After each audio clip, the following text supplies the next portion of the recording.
Olá pessoal, tudo bem? Aqui é o professor Cleiton Peixer mais uma vez com vocês aqui, para dar continuidade ao nosso curso preparatório para a segunda fase da OAB em matéria penal. Primeiramente eu peço desculpa a vocês pela ausência temporária, mas esse período de pandemia, essa Covid-19 que está nos assolando e dificultando um tanto quanto o nosso trabalho, nos prejudicou bastante. Mas hoje damos início a uma nova fase, inclusive para mim, aqui num novo escritório, num novo ambiente, um tanto quanto mais calmo, tentando ainda melhorar e muito a estrutura que não é adequada ainda para a gente poder tocar as nossas aulas, mas a gente vai, na medida do possível, melhorando a cada dia. É isso que me dá motivação e me ajuda nessa empreitada. É poder melhorar a cada dia e poder passar para vocês algo de melhor, algo que possa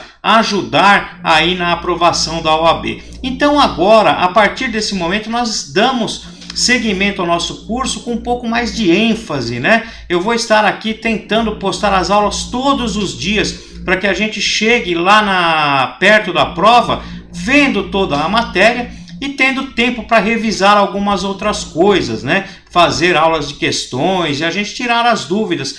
Proponho até uma aula por videoconferência, A gente tentar fazer uma live, todo mundo junto, para que a gente possa pegar a dúvida de cada um e ir sanando na hora, Então, hoje nós partimos para um outro momento da prova. E esse um momento muito importante, porque a peça que nós vamos fazer hoje, o exercício que nós vamos fazer, é um tanto quanto candidato a cair para vocês. Não só para vocês que vão prestar esse próximo exame, mas para os próximos também, porque é uma peça muito cobrada na OAB. Então, nós temos que ter muita atenção e fazer o exercício de uma forma correta, com muito capricho, para que vocês estejam preparados lá para a hora da prova, E na aula anterior, nós falamos de uma peça também candidata a cair para vocês, que é a resposta à acusação, Então fizemos algumas considerações importantes, depois eu vim ainda com um complemento dessa aula, falando da resposta à acusação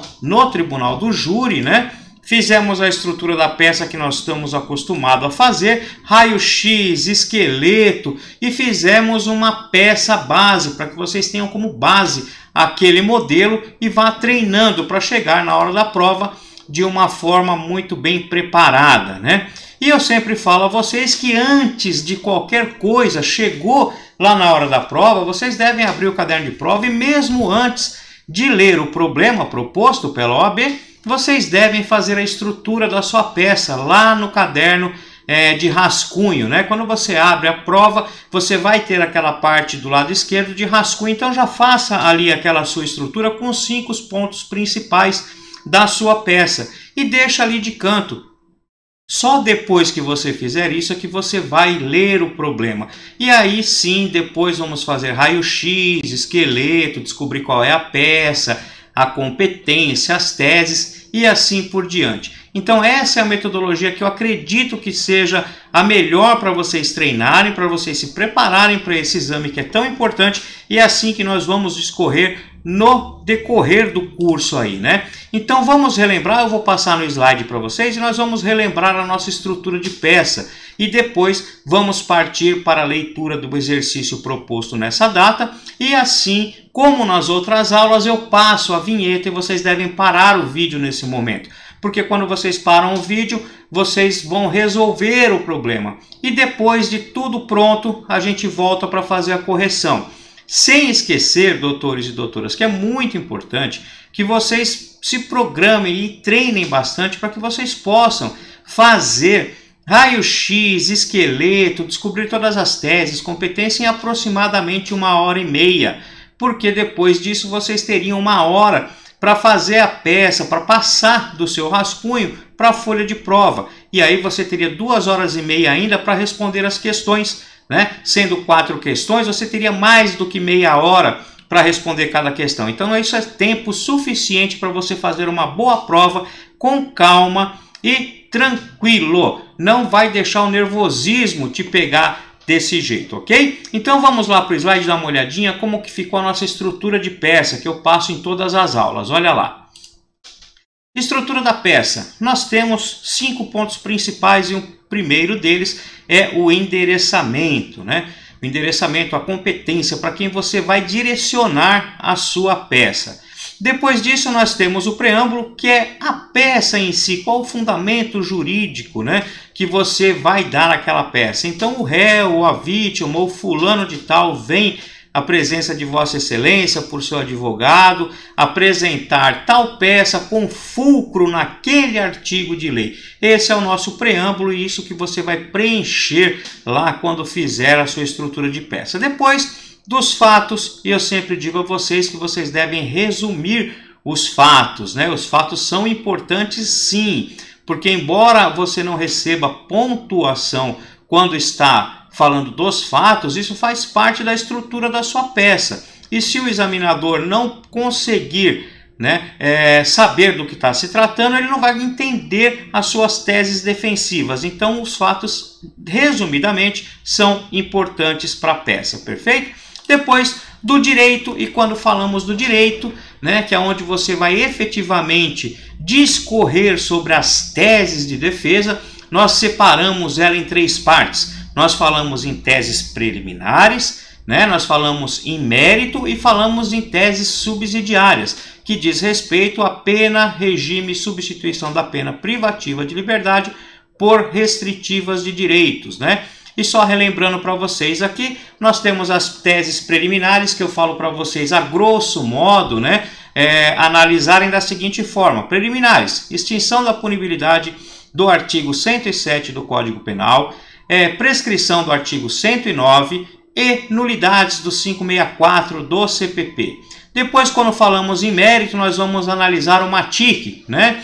Isso quer dizer o quê? Materialidade, autoria, tipicidade, ilicitude e culpabilidade.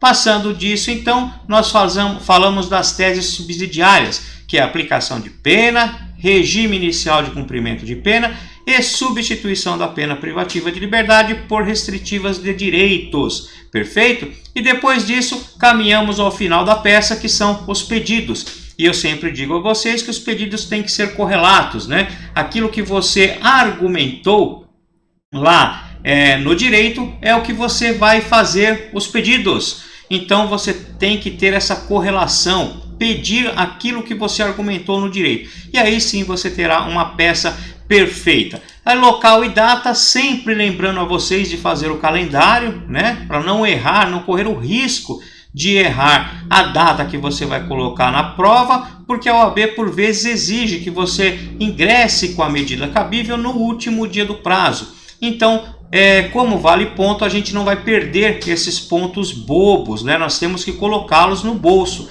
e isso pode fazer toda a diferença lá na pontuação final, perfeito? Aí, OAB, advogado, 3 pontinhos, né? Sem esquecer que não pode identificar a peça, então você não vai escrever seu nome, você só vai colocar advogado, OAB, 3 pontinhos, perfeito? Então, essa estrutura vocês têm que ter mentalizadas, né, para a prova.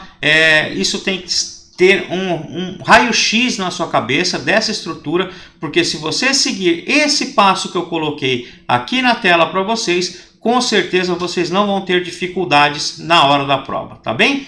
Então agora, seguindo no nosso esquema de aula, nós vamos ler o exercício de hoje, né? E prestem bastante atenção nele, é um exercício muito importante. E assim que terminarmos, eu vou passar a vinheta e quando vocês terminarem de fazer o exercício, voltem ao vídeo e vejam a correção, perfeito? Então vamos lá para o exercício de hoje. Olha lá. Daniel, nascido em 2 de abril de 1990, é filho de Rita, empregada doméstica que trabalha na residência da família Souza.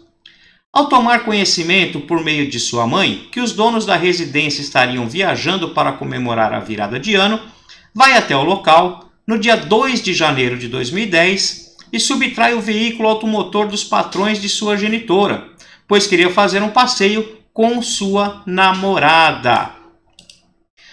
Desde o início, contudo, pretende apenas utilizar o carro para fazer um passeio pelo quarteirão e depois, após encher o tanque de gasolina novamente, devolvê-lo no mesmo local de onde o subtraiu, evitando ser descoberto pelos proprietários. Ocorre que, quando foi concluir seu plano, já na entrada da garagem para devolver o automóvel, no mesmo lugar em que o havia subtraído, fui surpreendido por policiais militares que, sem ingressar na residência, perguntaram sobre a propriedade do bem. Perfeito? Ao analisarem as câmeras de segurança da residência, fornecidas pelo próprio Daniel, perceberam os agentes da lei que ele havia retirado o carro sem autorização do verdadeiro proprietário. Foi então Daniel denunciado pela prática do crime de furto simples, destacando o Ministério Público que deixava de oferecer a proposta de suspensão condicional do processo por não estarem preenchidos os requisitos do artigo 89 da Lei 9.099 de 95, tendo em vista que Daniel responde a outra ação penal pela prática do crime de porte de arma de fogo. Em 18 de março de 2010, a denúncia foi recebida pelo juízo competente, qual seja da primeira vara criminal da comarca de Florianópolis. Os fatos acima descritos são integralmente confirmados durante a instrução, sendo certo que Daniel respondeu ao processo em liberdade. Foram ouvidos os policiais militares como testemunhas de acusação e o acusado foi interrogado, confessando que, de fato, utilizou o veículo sem autorização, mas que sua intenção era devolvê-lo, tanto que foi preso quando ingressava na garagem dos proprietários do automóvel.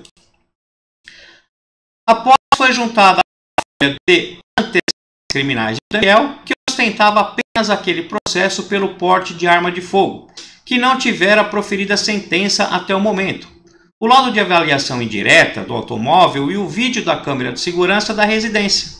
O Ministério Público, em sua manifestação derradeira, requeriu a condenação nos termos da denúncia. A defesa de Daniel é intimada em 17 de julho de 2015, uma sexta-feira. Com base nas informações acima expostas e naquelas que podem ser inferidas no caso concreto, redija a peça cabível, excluída a possibilidade de habeas corpus, no último dia do prazo para interposição, sustentando todas as teses jurídicas pertinentes. O valor da peça é de 5 pontos. Perfeito? Então, olha só, a partir de agora nós fazemos então aquilo que fazemos todas as aulas, né? Vocês devem ler o problema com calma e eu vou passar a vinheta e logo após isso, então, partiremos para a resolução do problema, tá? Façam exercício na folha de prova, doutores e doutoras. Não façam na folha de caderno, porque a dimensão das linhas e da estrutura da folha é diferente. E se você desde já se acostumar a fazer na folha de prova, você não terá dificuldade ao final, perfeito? Então nos vemos logo em seguida. Até mais!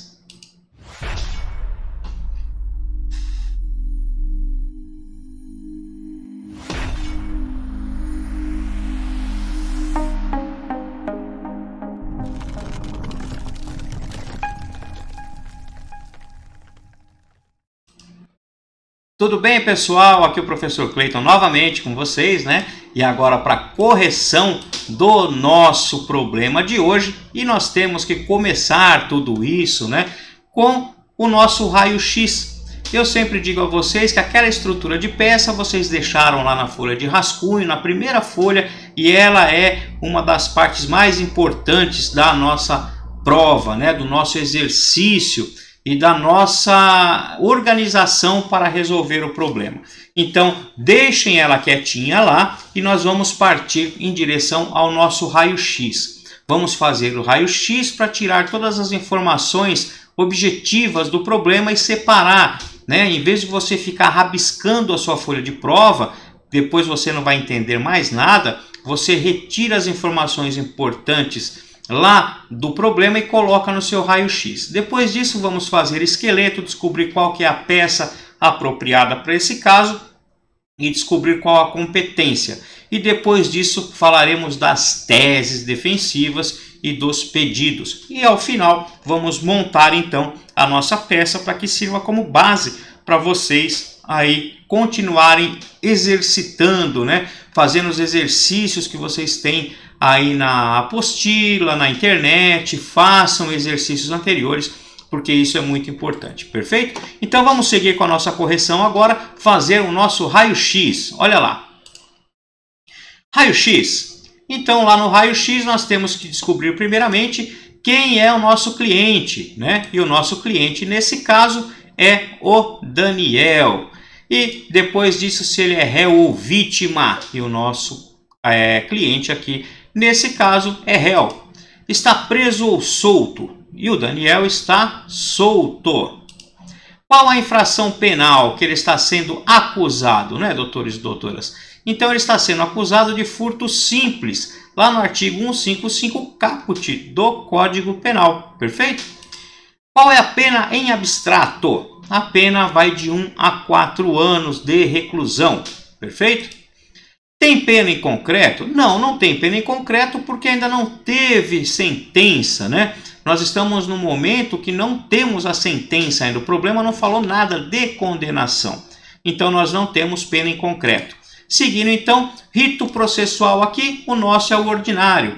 E só relembrando, com relação aos ritos processuais, nós primeiro temos que saber se o nosso cliente está sendo processado por algum rito especial. E nós fazemos algumas perguntas, né? É júri? É funcionário público? É propriedade material? É drogas, né? É G-Crim? Então, se não é nenhum desses ritos especiais, né? Honra, né? Então, desculpe, é júri, honra, propriedade material, drogas, né? Então, se não for nenhum dos ritos especiais, nós temos que saber se ele é do rito ordinário, sumário ou sumaríssimo. E aí nós temos lá o sumaríssimo com penas até 2 anos. Nós temos até 4 anos o rito sumário e pena igual ou maior que 4 anos no rito ordinário. Então isso nós já falamos bastante, né, em aulas passadas. Vocês devem pegar lá as primeiras aulas onde falamos de todo o rito, porque vocês precisam ter isso em mente, perfeito? Seguindo lá. A ação penal é pública e incondicionada, porque você não vai encontrar lá no crime de furto, nem para frente, alguma coisa que fale que ela se procede mediante a queixa ou representação. Então ela é pública e incondicionada, perfeito? Datas, e esse problema traz algumas datas para nós que é muito importante, né? Olha lá, o nascimento do Daniel foi em 2/4/1990, né? Os fatos se deram em 2/1/2010. O recebimento da denúncia foi em 18/3/2010 e a intimação foi no dia 17/7/2015. E aí, muito importante, uma sexta-feira. Isso é importante para a gente saber lá ao último dia do prazo. Então aqui você já fez o seu raio-x, né? Deixou tudo organizado com as informações objetivas que você tinha que extrair do problema, trazendo aqui para o seu raio-x. E terminado o raio-x, você ainda deixa ele de cantinho aí, né? Porque nós vamos utilizá-lo lá na frente, quando montarmos a estrutura da nossa peça. E acabado então o raio-x, nós vamos partir em direção ao esqueleto e vamos descobrir qual que é a peça processual e a competência. Vamos lá então, peça, esqueleto. Afinal de contas, eu sempre disse a vocês que nós temos que tomar como base os 4 momentos processuais. Temos 4 momentos processuais. Em cada um deles cabe uma determinada peça e é muito importante para você se sintonizar, para você se localizar dentro de um panorama gigante que existe dentro do direito, não é verdade? Então nós dividimos esses momentos processuais para facilitar a sua vida, porque com isso você sabe qual que é a peça pertinente, né? Então vamos lá, momento 1, 2, 3 e 4. O momento 1 vai até o recebimento da denúncia ou queixa, né? Estamos falando aí de uma fase pré-processual, uma fase onde não se discute méritos, né? Momento 2 vai do recebimento da denúncia ou queixa até a sentença. Esse sim é um momento de mérito, um momento de você discutir todas as teses defensivas, né? Depois disso nós temos o momento 3 que vai da sentença até o trânsito em julgado, e aí estaremos então diante de um momento de recursos, né? Porque você já teve uma sentença e você vai rebater aquela sentença, né? Então você estará diante de uma fase recursal. E o momento 4, que é aquele momento que já houve o trânsito em julgado da sentença, né? Então vocês teriam dois caminhos a seguir, ou da execução penal, da execução criminal, ou da revisão criminal, né? E aí vai depender do que o problema te traz de informações, e a gente vai ter muitas aulas ainda para discorrer sobre isso, inclusive fazendo os exercícios pertinentes a cada caso, tá? E para a gente se situar aqui, como nós temos já uma denúncia e não temos uma sentença, nós estamos no momento 2. E no momento 2, eu sempre disse a vocês que existem duas possibilidades. A possibilidade, levando em consideração que aqui é fase de mérito, doutores, tá? Aqui é defesa. E quando você está no momento 2 pelo réu, fazendo a defesa, você tem duas possibilidades. Você tem uma peça que chama resposta à acusação e uma peça que chama memoriais. Essas são as duas possibilidades que você tem no momento 2. E falamos também resposta à acusação, inclusive foi a aula anterior, na verdade, que quando você tiver no momento 2 citação e nada mais, não teve nenhum ato de instrução processual, você estará diante da peça resposta à acusação.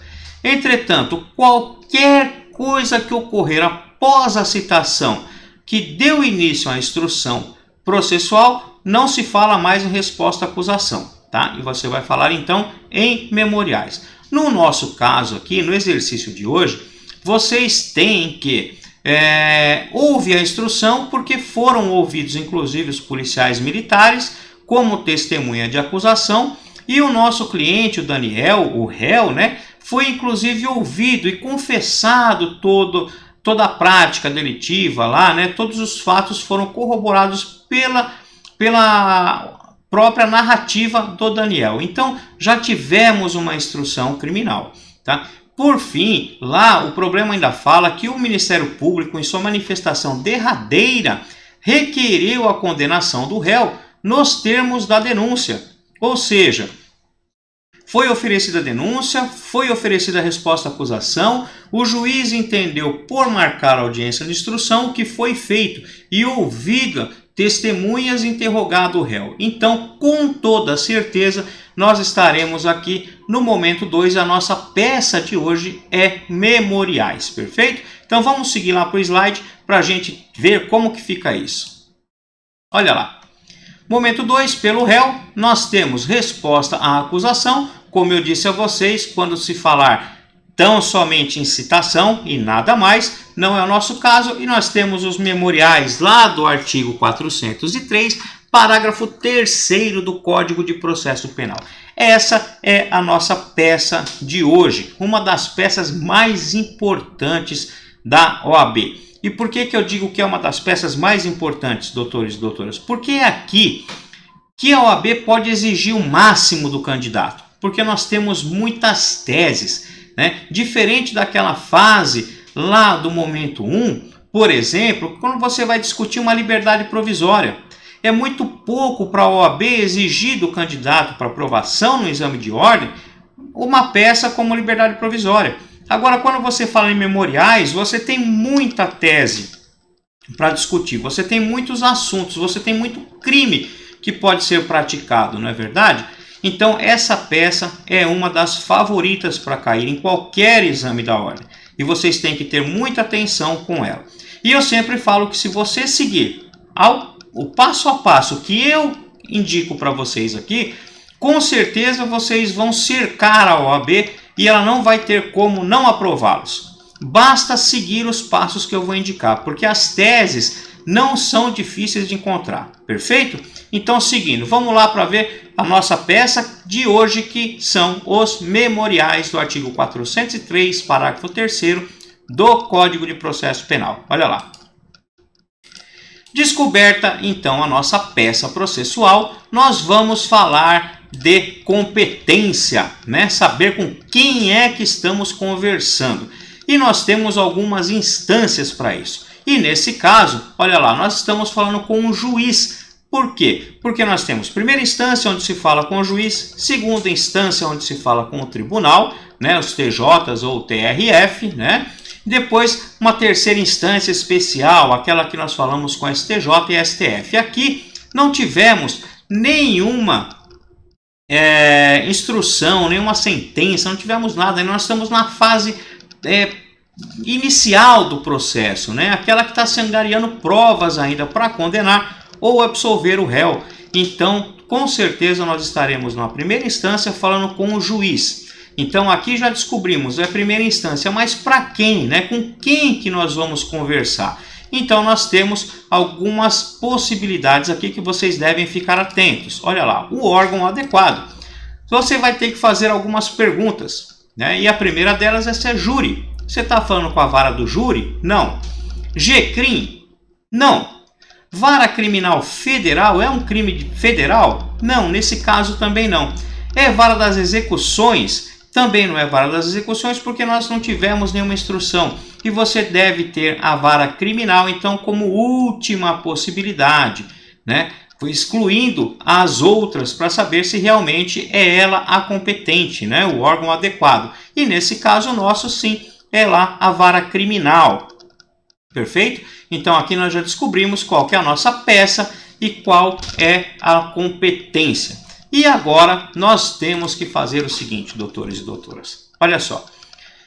Nós já fizemos o raio-x, já temos todas as informações objetivas marcadas aí no rascunho. Depois disso, nós partimos para o esqueleto e descobrimos qual que é a nossa peça processual, perfeito? Então nós já sabemos que nós vamos fazer um memoriais, né? E já descobrimos a competência. E depois disso nós vamos ter que descobrir as teses, né? Então olha só. Diante das informações que nós já temos, né, extraídas lá do raio-x e do esqueleto, onde descobrimos qual é a peça e a competência, nós vamos montar a estrutura da nossa peça, né? E vamos pegar aquela primeira página lá onde você colocou a estrutura lá no primeiro ato que você fez quando chegou na prova, e agora que ele é tão importante, porque nós vamos preencher aquela estrutura. Nós vamos preencher um formulário, que esse é o formulário que você já fez. E com isso você vai ter tudo na mão para resolver a peça. Vamos ver como que fica isso? Olha lá. Estrutura. A nossa estrutura ficou assim, ó. Endereçamento. O problema mesmo já trazia, né? Então, o nosso endereçamento vai ser para a primeira vara criminal de Florianópolis, Santa Catarina, porque o próprio problema já trazia essa informação para nós. Então, já tem ponto garantido aí para vocês na peça, né? Vocês não vão perder ponto pelo endereçamento, porque vocês sabem fazer. Perfeito? Nosso preâmbulo. Olha lá, nós vamos fazer memoriais com fulcro no artigo 403, parágrafo 3º do Código de Processo Penal. Essa é a nossa peça e o nosso fundamento jurídico, né, para a interposição dessa peça. Depois do preâmbulo, nós temos os fatos. E eu sempre falo para vocês, como nessa aula eu também falei, descrever os fatos de forma reduzida, porque mesmo que não represente pontuação dos fatos, você tem os fatos como estrutura da peça. E isso é muito importante para o examinador, perfeito? E depois disso nós temos o direito. E aqui é aquela fase que o aluno fica desesperado, né? Fala, meu Deus, eu não vou conseguir achar as teses. E você vai conseguir achar as teses e fazer o passo a passo. Primeiramente, nós vamos saber se existem teses preliminares, né? Aquela que vem antes de qualquer coisa, antes de você discutir o mérito. Ou seja, antes de entrar no mérito, saber se ele é culpado, se ele não é, se ele cometeu o crime, se ele não cometeu, você precisa analisar as teses subsidiárias, as teses preliminares, porque aqui, por vezes, você já consegue pôr fim ao processo. E quais são elas? Nós vamos ver no slide, mas relembrando a vocês, é a extinção da punibilidade do artigo 107 do Código Penal, o artigo 109 do Código Penal e o 564 do Código de Processo Penal, que são as nulidades, né? Então nós falamos de preliminares, extinção da punibilidade, prescrição e nulidades. E só depois de analisado isso que nós partiremos para o mérito, né? Para a defesa propriamente dita.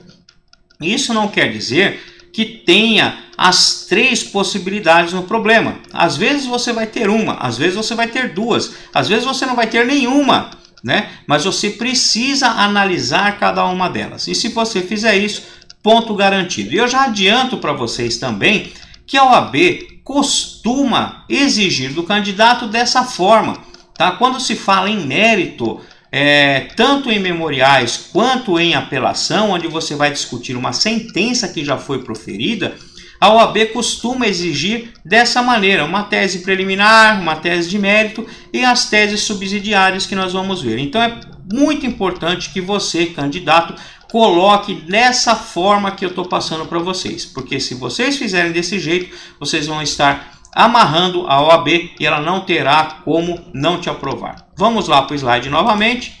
Do direito, então, preliminares, prescrição, porque nós temos duas causas aí preliminar, né? Nós temos do artigo 109 lá a prescrição, desculpe, uma tese preliminar aqui que já é a prescrição, que nós vamos analisar ela para frente. Mas você já descobriu que existe uma prescrição, porque você já viu a data do recebimento da denúncia e você já viu a data da intimação. Já considerou que o seu cliente é menor de 21 anos, não é verdade? Tenho certeza que você já fez isso no seu exercício. Nós vamos ver adiante ainda. Mas aí na sua estrutura de peça, como você já analisou tudo isso, você vai escrever que em tese termina prescrição.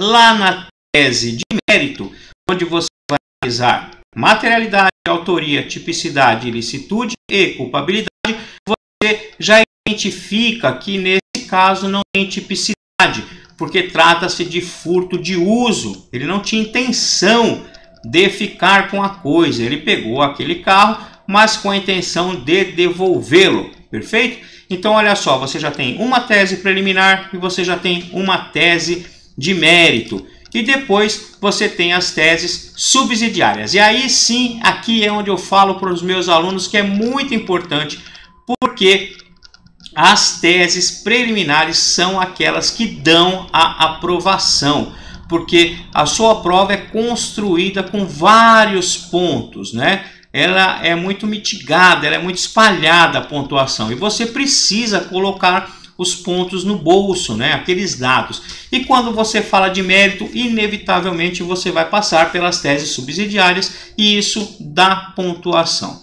Então, na nossa tese subsidiária, nós temos lá aplicação de pena, regime, substituição. Essas são as subsidiárias. Então, analisando uma de cada vez, olha lá, subsidiárias, pena, primeira fase, mínimo legal, artigo 59, circunstâncias judiciais favoráveis.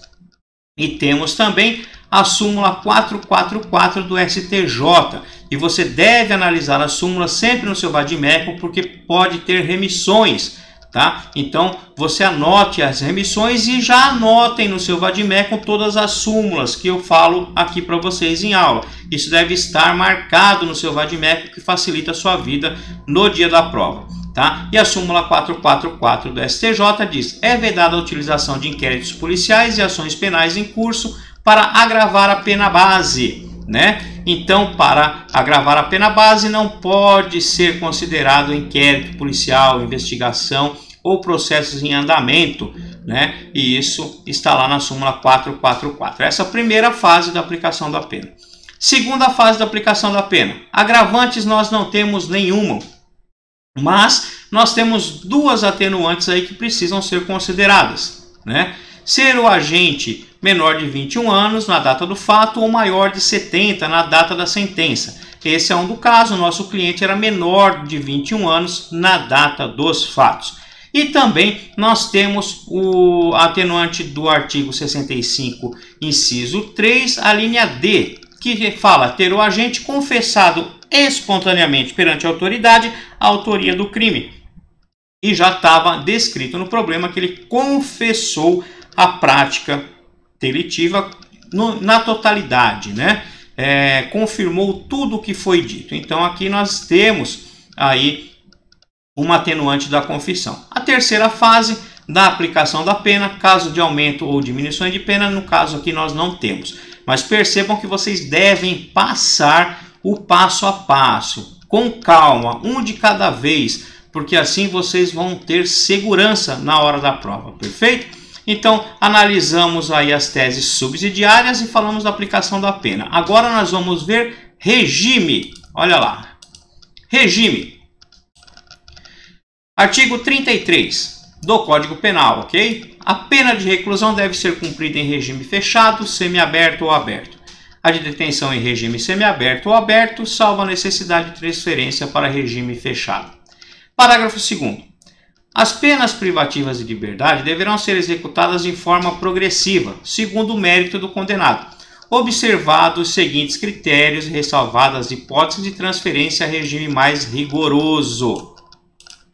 A. O condenado a pena superior a 8 anos deverá começar a cumprir em regime fechado. B. O condenado não reincidente, cuja pena superior a 4 anos e não exceda 8, poderá, desde o princípio, cumpri-la em regime semiaberto. Perfeito?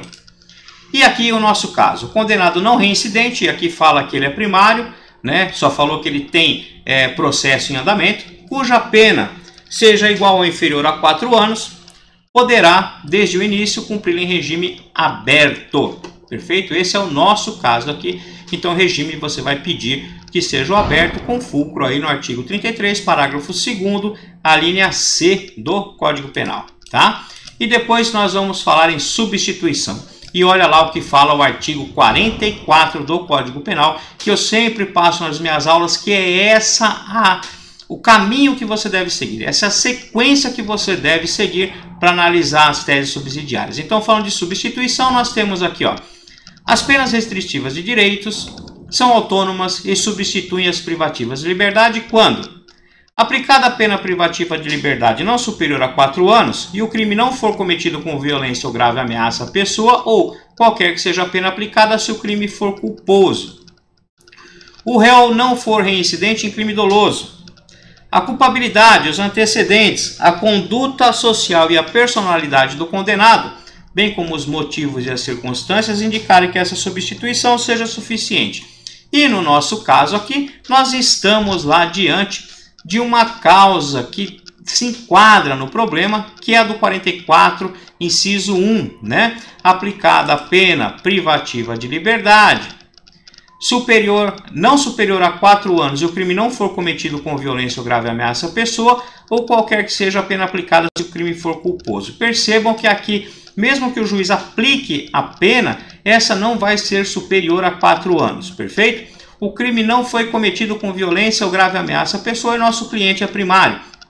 Então não teria o porquê não substituir, uma vez que as circunstâncias do artigo 44 estão presentes. Sendo assim, um direito subjetivo do réu, preenchidos os requisitos, deverá ser aplicada a substituição da pena privativa de liberdade pela restritiva de direitos. E depois eu falo para vocês analisarem como última opção o sursi, né, que está lá no artigo 77 do Código Penal. E nesse caso não cabe o sursi, porque cabe a substituição. E toda vez que couber a substituição, então não se aplicará o sursi. Perfeito? Vamos seguindo então. Olha lá, o sursi não cabe porque cabe a substituição. É isso que eu falei para vocês agora, né?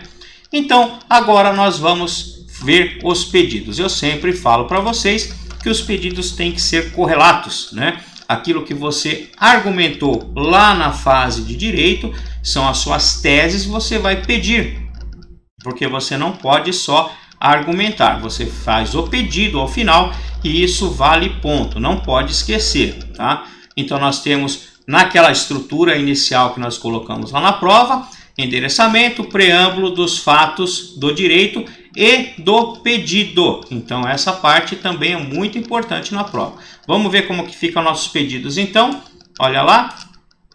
Preliminarmente, né, a extinção da punibilidade do artigo 107.4 ou 109.4, combinado com 115 do Código Penal, tá? Então, esse seria o nosso pedido preliminar. E olha só, 107. Extingue-se a punibilidade pela prescrição, decadência ou perempção, né? Então, aqui no nosso caso ocorreu a prescrição. 109. A prescrição, antes de transitar em julgado a sentença final, salvo disposto no parágrafo 1º do artigo 110 desse Código, regula-se pelo máximo da pena privativa de liberdade combinada ao crime, verificando-se em 8 anos se o máximo da pena se é superior a 2 anos e não excede a 4, tá? Esse é o nosso caso aqui. Só que tem um problema, né? Olha lá, o 115. São reduzidos de metade os prazos de prescrição quando o criminoso era ao tempo do crime menor de 21 anos, ou na data da sentença maior de 70. E aqui está, portanto, a nossa fundamentação para o pedido de extinção da punibilidade pela prescrição. E eu sempre lembro a vocês que a prescrição deve ser argumentada de acordo com o artigo 109 do Código Penal, porque é lá que nós temos a tabela dos prazos prescricionais. Entretanto, quando você for fazer o pedido, aqui no caso a OAB aceitou os dois, tá, pessoal? Mas quando você for fazer o pedido, você deve sempre pedir com fulcro no artigo 107, porque a prescrição é também uma causa de extinção da punibilidade lá no inciso 4, como vocês viram agora no slide.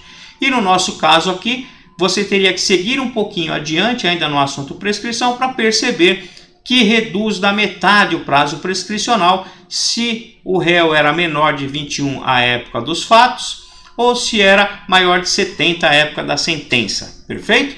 Então, os nossos pedidos, primeiro aí, preliminar, seria a extinção da punibilidade de acordo com essa argumentação que eu coloquei para vocês aqui e que vocês devem seguir. Se for o caso, dá uma pausa no vídeo, né? Anota no seu caderno e tenha isso sempre à mão aí para você treinar, perfeito? Então, seguindo. No mérito, a absolvição nos termos do artigo 386.3 do Código de Processo Penal. E a nossa tese aqui era de atipicidade, né? Por conta de ser um furto de uso, perfeito? Ele não tinha a intenção de ficar com a coisa, ele subtraiu, mas com a intenção de devolver. E isso não gera um incidente penal aí passível de punição, perfeito? E aí, as teses subsidiárias, é aqui que eu falo que vocês ganham a prova, que vocês ganham a pontuação para ser aprovado, tá? Então, seguindo o meu raciocínio aqui, preliminares, mérito e as subsidiárias. Toda vez que você estiver num problema discutindo mérito, isso lá no momento 2 e no momento 3 através de recursos, você provavelmente vai passar por todas essas fases que eu falei e as teses subsidiárias garantem para você a aprovação na prova. E são fáceis, olha lá. Subsidiárias, pena. Aplicação da pena base no mínimo legal, de acordo com o artigo 59 do Código Penal, combinado com a súmula 444 do STJ. Perfeito? Fácil, né? Reconhecimento das atenuantes da menoridade e confissão. Tá? Aí, segunda fase da aplicação da pena. Como não temos causas de aumento ou diminuição, não falaremos de terceira fase. Regime. Regime muito fácil também. Muito fácil, doutores e doutoras. 33 do Código Penal. Olha lá. Aplicação do regime aberto para o cumprimento da reprimenda nos termos do artigo 33, parágrafo 2º, a linha C do Código Penal. Depois, substituição, pena da privativa de liberdade por restritivas de direito nos termos do artigo 44, tá? E aqui, inciso 1, eu esqueci de colocar, do Código Penal.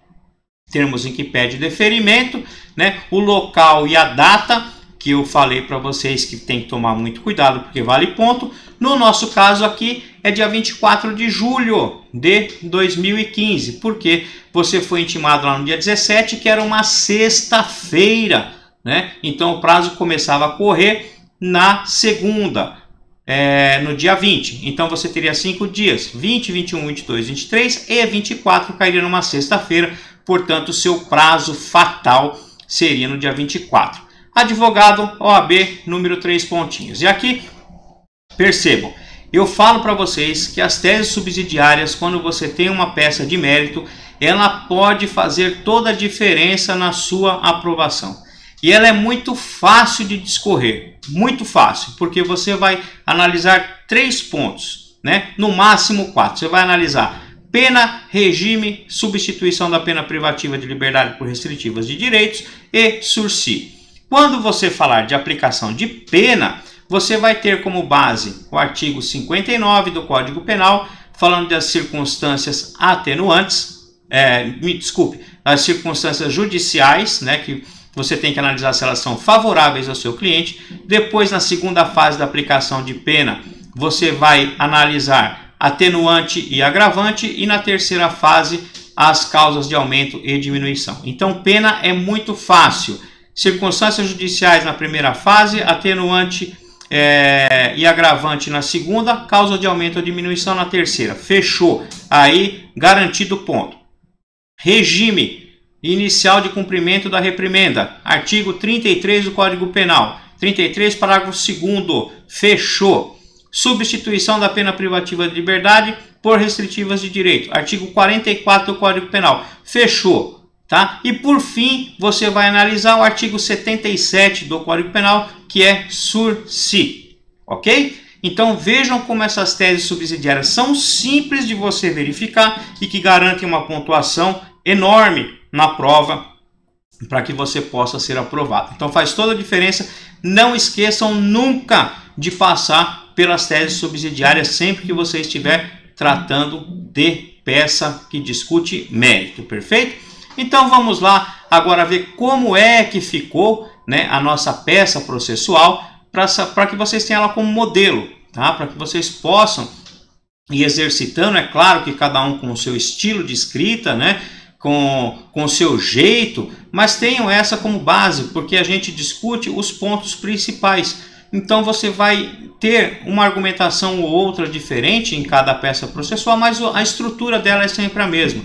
E percebam, você colocou a estrutura da sua peça lá na primeira folha, você fez raio-x, você fez esqueleto, você descobriu a peça, a competência, até as teses, sem mexer com a estrutura. E depois que você tem tudo isso na mão, você preenche só formulário, que é colocar todas as informações que você tem na estrutura da sua peça. Isso facilita muito, vai criar confiança para você redigir a sua peça e vai dar tempo, tá, de você ter fôlego para responder as questões. Perfeito? Isso é o que eu passo para vocês. Espero que contribua e que vocês possam passar nessa prova com muita facilidade. Vamos ver como ficou o exemplo dessa peça, então? Olha lá.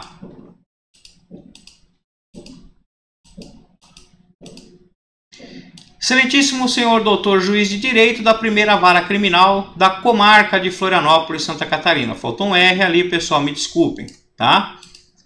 Autos número 3 pontinhos, e aqui você não precisa qualificar o seu cliente, porque ele já está qualificado, afinal de contas, já tem um processo em andamento. Então olha só como ficou.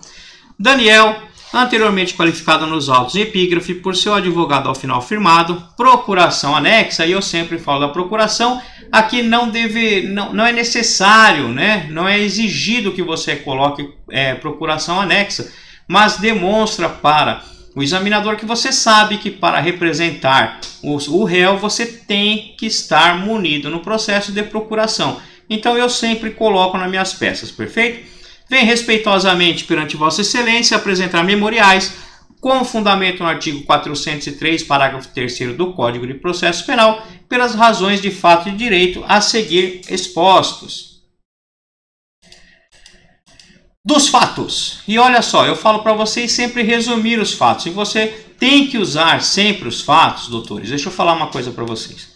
Os fatos são muito importantes para duas coisas. Primeiro, ele não pontua quando você está fazendo a peça. Mas ele é importante porque você precisa explicar para o examinador do que se trata a sua peça. Perfeito? Então você tem que falar, mesmo que resumidamente, o que está ocorrendo no processo, para que o examinador possa entender. Mesmo que não pontue e fale só dos fatos eu vou aplicar 0,5 de pontuação, É importante porque você vai receber nota pela estrutura da peça e raciocínio jurídico. Então você precisa saber qual é a estrutura da peça. E dos fatos faz parte dessa estrutura, então é importante. Mas você vai colocar dos fatos resumidamente. Por quê? Se você copiar todo o problema, você vai ter dois problemas. Você vai perder muito tempo para copiar o problema todo dos fatos e você vai perder espaço de folha. Você só tem 5 folhas para fazer a prova, então você não pode exceder isso. Então percebam, você tem que resumir os fatos, porque você pode ter que usar mais folhas para argumentação. E outra coisa, você deve usar os fatos ao seu favor, porque você resumindo o que está nos fatos, no problema, e descrevendo nos fatos, você vai ter que usar todo o problema como argumentação no direito. Então você resume os fatos, só dá uma inicial, só dá uma introdução com os fatos, porque tudo aquilo que está no problema você vai usar no direito como argumentação. Se você não fizer isso e copiar, sua peça vai ficar extremamente longa e repetitiva.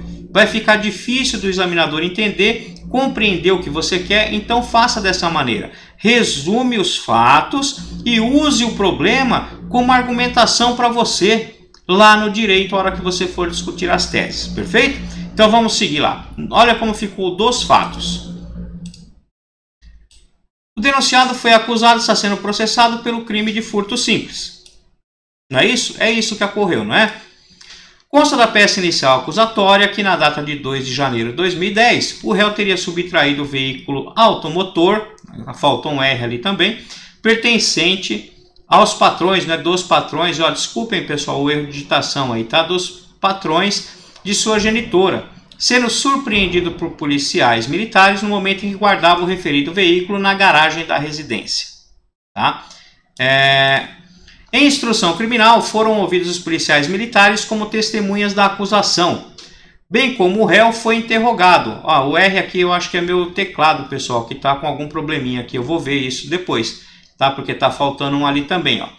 Momento que confirmou que de fato utilizou o veículo sem autorização, mas que sua intenção era devolvê-lo, tanto que foi preso quando ingressava na garagem dos proprietários do automóvel. Percebam, eu falei do que ele está sendo processado, qual foi a data e o que ocorreu, né? Bem sucintamente, ó, 3 parágrafos pequenininhos.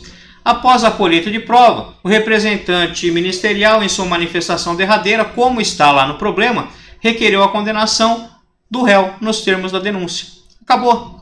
Né? Então aqui, ó, com 4 parágrafos bem sucintos, bem pequenos, vocês colocaram para o examinador o que ocorreu no problema, perfeito?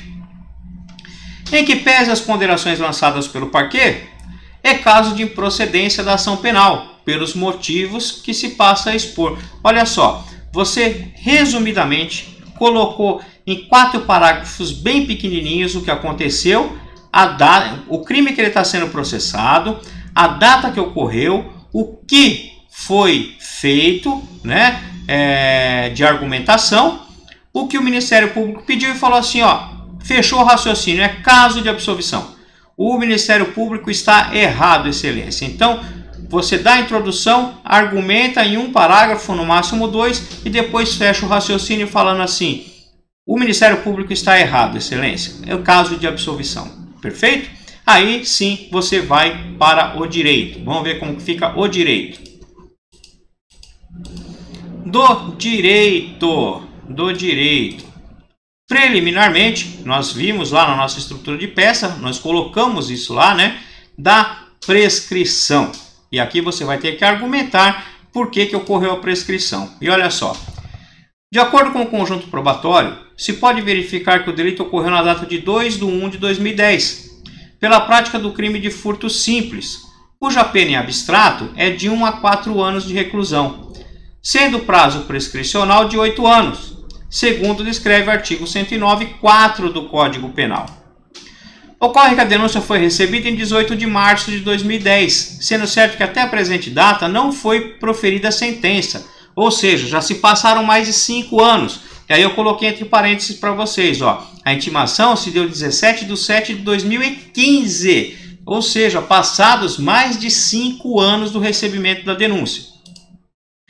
Tendo em consideração que o réu era menor de 21 anos na data dos fatos, de acordo com a redação do artigo 115 do Código Penal, a prescrição deve ser reduzida pela metade, tá? E ó, um detalhe importante aqui, doutores e doutoras, não copiem o artigo de lei, tá? Não copiem, porque o artigo de lei não é para ser copiado. Copiar artigo de lei é mostrar para o examinador que ele não conhece a lei. E isso é falta de técnica. Você deve falar o que está escrito no artigo com as suas palavras e fundamentar no artigo, perfeito? Então você explica o artigo com as suas palavras, não escreva, não transcreva o artigo de lei para a sua peça, tá bom? Então vamos lá, seguindo. Assim, passados mais de 5 anos do recebimento da denúncia, sem que haja sentença condenatória, a pretensão punitiva do Estado está prescrita, devendo ser de plano reconhecida a extinção da punibilidade de acordo com o artigo 107, inciso 4 do Código Penal. Perfeito? Então aqui você fundamentou tudo o que você tinha que fundamentar com relação à prescrição e a sua preliminar está pronta. E aí nós vamos para o mérito, né? Olha lá, do mérito. Em que pese as argumentações do representante do Ministério Público, razão não lhe assiste, pois o fato é atípico. Restou configurado que o réu subtraiu o veículo tão somente para dar uma volta com sua namorada, sem a intenção de apoderar-se dela. Tanto é verdade que foi abordado pelos policiais militares no momento em que estava devolvendo o veículo na residência dos proprietários, nas mesmas condições em que foi subtraído. Ademais, se preocupou até em repor a gasolina utilizada. Uma das elementares do crime de furto é a intenção de subtrair para si a coisa alheia móvel, que no presente caso não ocorreu, pois, como já argumentado anteriormente, o réu não tinha intenção de apoderar-se da coisa. Portanto, a situação fática carece de tipicidade, devendo o réu ser absolvido pela atipicidade da conduta. Entretanto, aí você já argumentou tudo, né? Ó, você já falou que o fato é atípico, falou que ele não tinha intenção de permanecer com a coisa e falou que a conduta é atípica, tá? Ou seja, não houve crime. E aí você fecha todo o seu raciocínio falando assim: entretanto, em caso de improvável decreto condenatório, o que se admite apenas em observação ao princípio da eventualidade, passamos a analisar as seguintes teses subsidiárias. Percebam, você já fez praticamente toda a sua peça. Você já descobriu que tinha uma preliminar de prescrição e argumentou em preliminar a sua prescrição. Você tinha uma tese de mérito, que era de furto de uso, porque ele não tinha intenção de subtrair para si a coisa. Ele tinha intenção de devolvê-la, né? Então, uma elementar do crime de furto não estava presente. Então, o fato é atípico. Tá? Então você vai pedir a absolvição. Caso não reconheça, a preliminar já extinguiu o processo de plano, você pede a absolvição porque o fato é atípico. Agora, ainda assim, caso seja do entendimento do magistrado que ele merece condenação, ainda nós temos algumas teses que têm que ser colocadas em benefício do réu. E quais são elas? As nossas teses subsidiárias, aquelas que eu falei para você, que garante a aprovação na sua prova. Que quais são? Pena, regime e substituição. Perfeito? Vamos lá ver como ficou. Da aplicação da pena. Olha lá, como eu disse a vocês, né? Então, primeiro ponto, pena. As circunstâncias judiciais do artigo 59 do Código Penal são totalmente favoráveis ao réu, não suportando a aplicação de pena acima do mínimo legal. Ademais, procedimentos investigatórios ou processos em andamento não podem ser levados em consideração para elevar a pena base, conforme entendimento sedimentado na súmula 444 do Superior Tribunal de Justiça. Portanto, a pena base deve permanecer no mínimo legal. Perfeito? Ou seja, critério trifásico de aplicação de pena. E você já falou aqui da pena base, primeira fase da aplicação da pena. Depois, na segunda fase da aplicação da pena, deve ser considerado o atenuante da menoridade, do artigo 65.1 do Código Penal, pois o réu era menor de 18 anos na data dos fatos. Perfeito? Segunda fase da aplicação da pena, atenuante e agravante. Agravante não tem, você tem atenuante da minoridade, mas ainda tem mais uma, que é a da confissão. Embora isso não possa fazer com que a pena fique abaixo do mínimo legal, nessa fase, ainda assim você tem que argumentar. E olha lá, ainda na segunda fase da aplicação da pena, deve ser aplicada a atenuante do artigo 65.3, a linha D do Código Penal, tendo em consideração que o réu confessou integralmente os fatos. Tá? Na terceira fase da aplicação da pena, não existem causas de aumento ou diminuição de pena que possam ser aplicadas. Então, percebam, teses subsidiárias, aplicação de pena, sistema trifásico, foi o que eu acabei de passar para vocês no slide. Artigo 59, circunstâncias judiciais. Atenuante e agravante, causa de aumento ou diminuição de pena. Aí você fechou pena, ok? E nós vamos então para regime, tá? Olha lá. Só para complementar, assim de rigor, a pena base permanecer no mínimo legal. Perfeito? Aplicação de pena. Agora nós vamos para regime. Olha lá, regime. Do regime inicial de cumprimento de pena. De acordo com a quantidade de pena que pode ser aplicada no caso em concreto, tendo em consideração que não ultrapassará 4 anos, que o réu é primário e que as circunstâncias judiciais do artigo 59 do Código Penal são totalmente favoráveis, o regime de cumprimento de pena deve ser aberto, de acordo com o artigo 33, parágrafo 2º, a linha C do Código Penal. Perfeito? Então aqui nós falamos do regime. Substituição da pena privativa de liberdade por restritivas de direito. Tendo em consideração que o réu é primário, que o crime não foi cometido com violência ou grave ameaça à pessoa, bem como a quantidade de pena aplicada, o réu faz jus à substituição da pena privativa de liberdade por restritivas de direitos, nos termos do artigo 44.1 do Código Penal. Aí você falou da substituição. Como você não vai falar de sursi, porque se cabe substituição, não caberá sursi, né? Então você para a sua argumentação por aqui. Então você falou de preliminar, de mérito, das subsidiárias, pena, regime e substituição de pena. Fechou todo o nosso raciocínio, todo o nosso script, nosso cronograma, o nosso formulário preenchido lá na primeira página, ok? Então, seguindo do pedido. E aí, por todo exposto, requer. Como eu disse a vocês, vocês devem fazer a correlação, né, lá daquilo que foi argumentado em direito nos pedidos. E ficou assim no nosso exemplo. Preliminarmente, o reconhecimento da extinção da punibilidade com base na prescrição da pretensão punitiva do Estado, nos termos do artigo 107, inciso 4 do Código Penal, ou no artigo 109, inciso 4, combinado com o artigo 115, ambos do Código Penal. Tá? Então, aqui você já fez o pedido de preliminar. B. No mérito, absolvição de Daniel pela tipicidade de sua conduta com fulcro no artigo 386, inciso 3 do Código de Processo Penal. Então, olha só, já falou de preliminar, já falou de mérito. E agora nós vamos para subsidiárias. Olha só, é aquilo que eu falo do Matix para vocês, né? Subsidiariamente, a aplicação da pena base no mínimo legal, pois ações penais em curso não podem funcionar como maus antecedentes na forma do enunciado 444 da súmula do STJ. Tá? Reconhecimento das atenuantes da menoridade relativa e da confissão espontânea. Aplicação do regime aberto para o cumprimento de pena. Substituição da pena privativa de liberdade por restritivas de direito.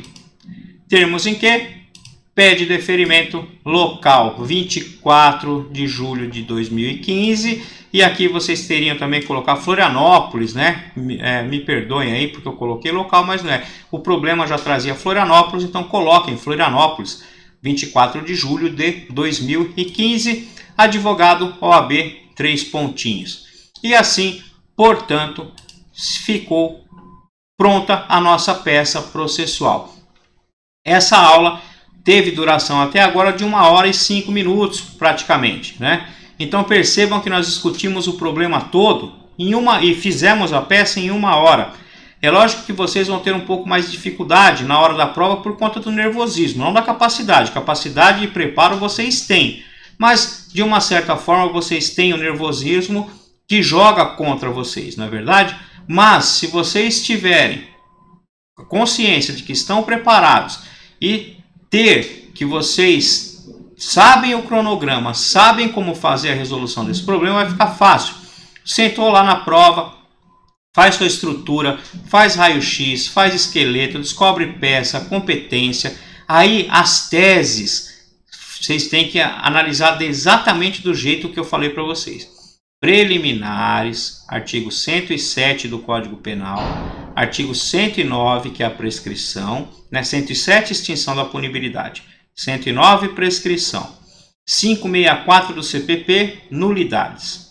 Você já analisou, a grosso modo, claro, né, doutores, as teses de preliminares. Aí você vai para o mérito. E no mérito você vai fazer uma TIC. Você vai verificar se existe materialidade, autoria, tipicidade, ilicitude e culpabilidade. E depois você vai para as teses subsidiárias, que é aplicação de pena, sistema trifásico, né, circunstâncias judiciais do artigo 59, atenuantes e agravantes, causas de aumento e diminuição de pena. Depois disso, vocês vão passar para regime. E quando falar em regime de cumprimento de pena, vocês vão analisar o artigo 33, parágrafo 2º do Código Penal. Passada essa fase, vocês vão analisar a possibilidade de substituição da pena privativa de liberdade por restritivas de direito, lá do artigo 44 do Código Penal. Depois disso, vocês vão para o 77 analisar a possibilidade de sursi. E aí você fechou toda a sua argumentação, todas as suas teses. Não esquecer que os pedidos têm que estarem correlatos com as teses defensivas e prestar muita atenção em local e datas, para que você não perca ponto quando a OAB pedir para que você coloque a sua peça no último dia do prazo. Percebam, com treino isso se torna fácil e eu tenho certeza que vai ser muito proveitoso essas aulas para vocês. Se vocês tiverem alguma dificuldade ainda com teses, busquem nas aulas anteriores onde nós falamos de teses, porque aí a gente explica uma TIC para você. Nós falamos de materialidade de conduta, né, de nexo de causalidade, de tipicidade. Nós falamos das causas excludentes de licitude, estado de necessidade, legítima defesa, estrito cumprimento de dever legal, exercício regular de direito, né? Nós falamos de culpabilidade, as causas excludentes de culpabilidade, né? Exigibilidade de conduta diversa, imputabilidade, essas coisas. Então busquem lá na aula anterior se vocês ainda têm alguma dúvida de tese, tá? Porque essa aula é muito importante e vocês devem ter anotado isso no caderno, porque facilita muito no dia da prova, perfeito? Espero poder ter contribuído de verdade mais uma vez com vocês. Advirto que, graças a Deus, estamos agora numa nova fase, num outro local, conseguindo gravar as aulas, não sei se com a qualidade necessária ainda que vocês merecem, mas eu estou tentando aprimorar tudo isso a cada dia em prol de vocês, tá? É por vocês que eu faço isso e eu gostaria muito que pudesse tudo isso contribuir de verdade na aprovação de vocês. E agora nós vamos ter uma sequência maior de aulas, porque embora a incerteza que temos ainda da prova, né, de ser realizado ou não, nós vamos concluir o nosso curso até o final. Nós vamos passar todas as aulas e todas as possibilidades que a OAB pode cobrar de você na prova, perfeito? Então até a próxima aula, doutores e doutoras, é um grande prazer estar aqui com vocês novamente. Um grande abraço e até mais!